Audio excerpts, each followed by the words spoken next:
Hey, what's up? Today we're going to tear down Jordan Belfort's famous call script that he used to grow Stratton Oakmont, I think it's the name of his company, Yeah, from nothing to a Hollywood movie starring yeah. big names and made himself a legend. I'm Jack, Chief Lead Generation Officer at salesbread.com, the lead generation agency that does it for you. If you want to generate one lead a day without hiring a sales team and training that sales team, head over to salesbread.com/contact, schedule a free little brainstorm session with yours truly, and I'll show you what's working right now in the world of outbound lead gen. Booyah. And I'm Jeremy Chatelain. I'm the founder of quickmail.io, one of the best tools in the market in order to do outreach by email. Jeremy, you're too humble. Quick mail rocks. Let's get into Thanks, this man. call script. Okay. So we're not going to read the whole thing, but we will do some screen sharing and you can see it. And we're just going to pick out the lessons learned, right? The things that you can apply even today when you're doing any form of outbound, whether that is classic cold calling, maybe that's cold email, maybe that's LinkedIn outreach, other social media. You should be able to steal these tips for higher response rates when you're trying to land meetings in the B2B space. So with that, let's share some screen and get into it, Jeremy. There it is. Do you see the script? I do. Okay. So it's pretty long. What do we have? Like 2.5 pages, goes Yeah. from page 12 to 14 and a half. There's objections. It's obviously dated. Everything is Mr. and So, the gentleman. Yeah. So that said, there's still some good takeaways. I'll start yeah, with one here. I want to cool. draw our attention to this line here. It says, very simply, sir, with your permission, all I would like to do is introduce myself and my firm, forward you a complimentary issue of our monthly research report, and at a later date, perhaps get back to you with our latest recommendation. Fair enough? Okay. So though you may not be selling stocks and bonds like Mr. Belfort was back in the day before the SEC banned him, but here's what I take away from this.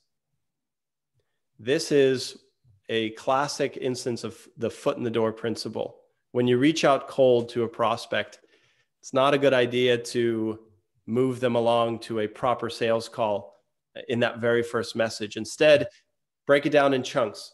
What Jordan did in this script was just laying the groundwork. We're not going to close a huge sale this second, but we will turn this prospect from a cold person who does not know about the company to someone who has agreed to receive updates and potential recommendations in the future. And I think for outbound, when you reach out, take that same approach. So schedule a call in order to find out where they're at, not necessarily to recommend them your tool or service right away. Doing anything else would be bad practice. I knew you would choose this one, Jack. Obviously, you're a big fan of the foot in the door. What can I say? It works. One thing I like as well on this line is that they're also by giving a complimentary issue. So bear in mind, they are not asking you for $3 only for getting in the door like a tripwire. They're really like giving you something for free. And I think that's something you guys can use as well. There's probably some part of your software or the service that you're trying to provide that you can give for free, or that you could use as a complementary thing. Like, for example, for QuickMail, for some of our market or some of the agency we're contacting, if they go and migrate to us, we're going to give them like 1 or 2 or 3 months free or something like that. So you can always come up with a sort of offer that is, sort of like hard to resist. And Yeah. the other thing I will couple I'll that jump from, in here. I Sorry, know, I know Jeremy, you will. for I just finished that. And the other thing that I quite like with this is that it's also a commitment based. So when you say yes to a small thing, it's easier to say yes to a bigger thing, which is your foot in the door. Yeah. I was just going to tack on here, service providers. Don't feel like just because you don't have a software product or a technology that you can offer a portion of it for free, it doesn't mean that you can't take advantage of this. So remember that elevator pitch that I do at the beginning of the podcast. Join me for a free 15-minute brainstorm session where generally I will blow people's minds with showing them strategies that turn strangers into customers. And that's my way of doing that. So I like chunk out a little bit of time each week spent for interested and qualified people. And so don't feel like you're limited based on what you're selling. You can always apply this to your sales process. Yeah, at the end of the day, it's like, what can I offer you of value? It doesn't even need to be your own stuff. You could be like, I'd be more than happy to offer you a $15 coupon to a Starbucks, for example. No? Okay. Not for Jack. Not for Jack. It doesn't feel targeted. That may attract the wrong kind of fish. Of course. You will allow me to use the metaphor. Go ahead, Jeremy. Hit me. I was thinking one thing that we didn't quite say, and I think it comes back to one of the lines I'd like to highlight on the first page as well, when it says at the beginning, if you can scroll up, we got here. I know you're busy. I'll get right to the point. It's at the top of the page. It's probably one of the first. There it is. Here we go. There it is. So, sir, I know you're busy. I'll get right to the point. Now, the interesting thing that I want to highlight here is that, like you mentioned, Jack, there is some translation that needs to happen. Like a cold call communication is not going to be exactly the same as a cold email communication, which will not be the same as a cold tweet, for example, or a cold LinkedIn message. Yeah, exactly. LinkedIn message. So in email, I think that the idea and the principle here is really right. It's like you try to go as fast as possible to the point, not to waste anyone's time, whether it's the prospect's time because he has to go and listen to your pitch or to your proposition, or whether it's on your side. You don't want to spend time with people who are not qualified. Now, the interesting thing with email is that you can write 6 pages emails, right? And then you send that to 200 people, but on their end, they're also going to have to read it. And so if you want to save their time, usually you will try to remove as much fluff as you can. So what I like to say in those cases is that by phone, you're going to have to tell them like, I'm going to make it super quick and to the point, bear with me. But by email, you will simply just, actually exemplify it by simply removing everything into the email so you get to the point. Does that make sense? Cut the fluff and get straight to why you're reaching out. Is that right? That's correct. That's what you just did. All right, perfect. So let's take us down to page 2 here. There's a nice section here about dealing with qualified and unqualified prospects. So throughout the call, questions are asked, and I want you to remember that the Wolf of Wall Street, the famous cold-blooded salesman that was just too good to not land himself in jail, is telling his team that you should not waste your time with unqualified prospects.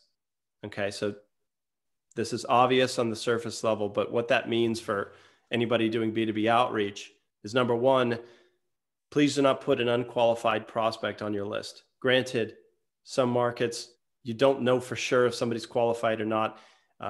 It's not always obvious, but you should have many filters in place so that your list is as close to only qualified prospects as possible. And the second part has to do with how much effort you should try to bring people that may be out of your wheelhouse into the sales process. Jordan Belfort says, don't even try. Move on and keep dialing in order to get more sales here. So if somebody comes back to your email, your LinkedIn message, your cold call that says anything that means they're not a great fit, politely end the conversation right then and there. Mark them on your database so that you know not to go back to them, at least for the short term, and move on to other prospects that won't be wasting your time. So I think that's a really important lesson here. Or a reminder for those seasoned salespeople is you can't get, water from a rock. So keep that in mind so that you spend more of your time with the qualified prospects. Can't get water from a rock. That's a cool expression. I may actually keep that one. That is cool. Yeah, you have to remember that they're probably like making $1,000 an hour. So Is that worth to overcome an objection? Probably not at that, or other rebuttal, like if they are not, unqualified prospect. That's probably not worth, like Jack said. At the same time, you have to think as well that everyone potentially is a buyer of stock options. So their market is absolutely huge. So if your market is really big, that's an extra reason for going even narrower. Like when people come and say, I got a list of 40,000 prospects, Jeremy, I say, oh, great. So what are you planning on putting as extra filter to reduce this list even more, just because it's just like too broad? But if your market is very small, you may effectively try to get one or two drop out of those rocks. They may not be qualified, but actually, no, if they're not qualified, there's no point. It just means like you're fishing for a true broader net. Your market is small, so it should stay small. All right, that's fine. Focus on the list. What's next? Yeah, so the other thing I had is I love the way when it says like nothing specific. Where is it? Is it written down?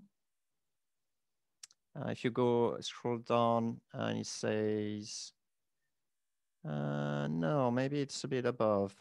Anyway, I'm going to read it. Yeah, it's above. Thanks. It says like nothing specific, approximately how much do you have in the market? This is one of their qualifying questions. And what I really like is that it's really hard to ask someone like, hey, Jack, how much money do you have? It's like, this is not something that someone will tell you on the phone. But what they say is like nothing specific, which means like, it's okay. You don't have to give me the right number, approximately. And they basically just add all those words that makes the person more comfortable to share a number. Because remember, like what they're looking is qualifying questions. Are they going to give me, something like I got hundreds of dollars or I got like, millions of dollars? And I think that's a very smart way to basically extract some information to qualify people very quickly. So if you can't get to that stage by looking at their LinkedIn profile or some disqualifying questions that you can ask in your cold email or in your if you can't find a way to disqualify people at the prospect level, you could still ask some sort of questions if they're nicely crafted as a pre-filtering for knowing if they can go to the rest of your funnel, if that makes sense. It does, yeah. Okay, should we move on from page 12? Yeah. Okay, I got another one here, and I'll just basically read it off. There's a line where it says, I'm not trying to sell anything. I don't even have stock to recommend right now. Okay, and so this is a disarming line that should overcome this objection, this barrier on the other end of the phone, which is, I get these kind of calls all the time. Here's yet another salesperson trying to claw away some of my time from what I need to be doing. Click, right? So this is a disarming line that sometimes I use in order to reach a prospect if I've tried the first approach and got some, didn't get a response. I'll try something like this where I'll basically make it very clear that this is not trying to set up a sales call. It's, for the B2B world, very inappropriate to go straight into a pitch on the first reply. It can happen, but what I do instead is I'll let them know that there's not a pitch that's coming around the corner, and then tell them the purpose of the meeting. And usually it's provide some context why you think there's a mutual interest here, and leave it at that. Don't try and go much further, or else you run the risk of sounding like every other salesperson that is just going after their interests as opposed to the prospect. Love it. I love the disarming stuff. It's so powerful. So, which means that probably the best way for you to reach out people is when you don't need them, right? Because then you will come up with a sort of like different approach on how you actually want to start a conversation, and you won't come as desperate to actually, people try to avoid desperate people, right? So it's all more, Yeah, that reminds me, we talk about being playful when you do get a sales call lined up. It's typically a nice attitude to have throughout the call. It tends to work well too. Yeah. Okay, Jeremy, what do you have next? I have something that I quite like that I don't see very often. I know about it in cold calls, but I don't see it very often in cold email, which is a great thing. It's called future pacing, and I'm a big fan of that. So at some point it says, if I came back to you with an idea that you like and the timing is right, there's sort of like future pace. So they put you like, imagine, those conditions are in. Does the idea make sense? So this sort of approach. It's would you feel comfortable with doing XYZ? I'm not really sure where it is. I should have mentioned what page it is and where it is. But basically, this. It's just like a future pacing. So that's something that you could potentially use in your cold email. I don't see that very often or used, but it's basically saying like, Jack, assuming, next month, assuming you have some problems with XYZ and, I have a solution for you and so on. Or would that be okay to recontact you in 2 months? Or assuming you like you what haven't I'm found a saying. solution already. Yeah, exactly. That's exactly it. So assuming you didn't find a solution, would it be okay for me to reach out in 2 You months? almost paint the ideal picture Yes, and then you ask place a something really seed. small, like, would it be okay to follow up then? Exactly. You place a seed and it's like any reasonable person will say, yeah, sure, go ahead. It's exactly the same thing you do with your newsletter. You say like, I used to give like tips every week about, cold email. Would you be okay, if this is something that you enjoy, reading or you like this sort of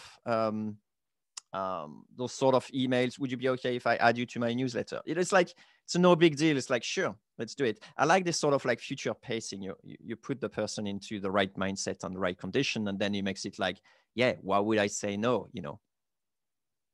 I hear you. Okay, so I'm going to end with a couple takeaways from a section that Mr. Belfort has titled Other Tips.